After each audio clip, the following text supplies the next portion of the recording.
Okay. The Songs of Orpheus. Such was the grove the bard had gathered around him, and now, amidst the concourse of the birds and the assembled beasts, he took his seat. And after he had plucked the lyre strings, and felt the varied modes in harmony, though each string had its own distinctive sound, Orpheus began to raise his voice in song. Preamble. O Muse, my mother, let Jove inspire my poem, for all things yield to Jove's power. On prior occasions I have sung the domain of Jove, lifting my lyre to deal with so weighty a subject. The fall of the giants, the bolts hurled victoriously down the fields of Phlegraea. But now the task of my lyre requires a lighter touch, as I sing of young boys whom the gods have desired, and of girls seized by forbidden and blameworthy passions. Ganymede. The king of heaven once burned with desire for Trojan Ganymede. Jupiter found an identity pleasing him more than even his own did. No bird but the eagle, bearer of Jove's thunderbolt, could deserve this distinction. Without delay, as his counterfeit wings beat the air, he captured the boy, who, in spite of Juno's objections, mixes his nectar and serves him above and now in heaven. Hyacinthus. Phoebus loved you, Hyacinthus, and would have you installed in heaven also, if cruel fate had permitted.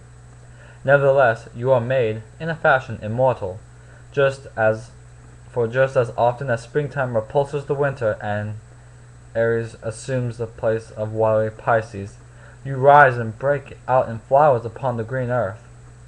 My father Phoebus preferred you above all others, abandoning Delphi, his city at the earth's navel, while he frequented the banks of the river Eurotas, and hunted unfortified Sparta, paying no mind to music and archery, skills that brought him great honor.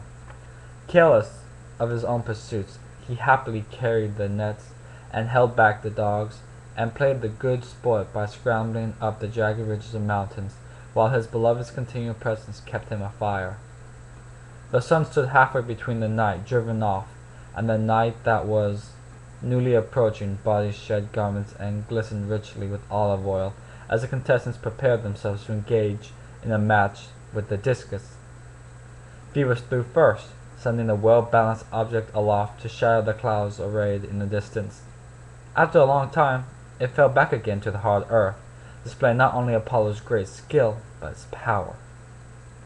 But the impudent youth, driven by love for the contest, had raced off ahead to capture the speeding discus, which when it landed, bounded up again and spun back into your face, Hyacinthus.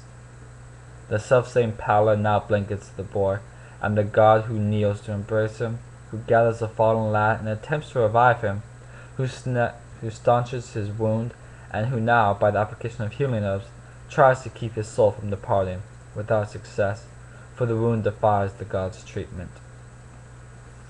As when a poppy or violet grown in the garden among the lilies, whose tongues are thick, yellow, and bristly, breaks, and the flower's head shrivels, droops, and collapses, unable to hold itself up, with downcast demeanor, just so the dying boy's head, now lacking all vigor, unable to bear his own weight, lies flat on his shoulder.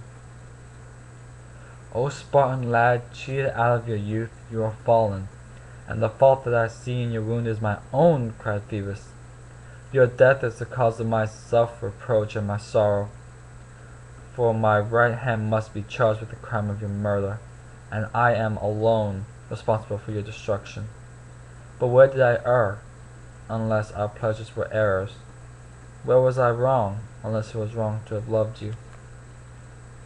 If only I were permitted to die in exchange my life for your own. But even though fate's law prevents this, you will be with me always. My lips will never forget you. You will be present both in my songs and my music, and the flower will continue, and the flower will come into being, inscribed with my mourning. Later, a legend involving the boldest of heroes will be conjoined to this flower, and read in its markings. The truth of Apollo's words appeared as he spoke them.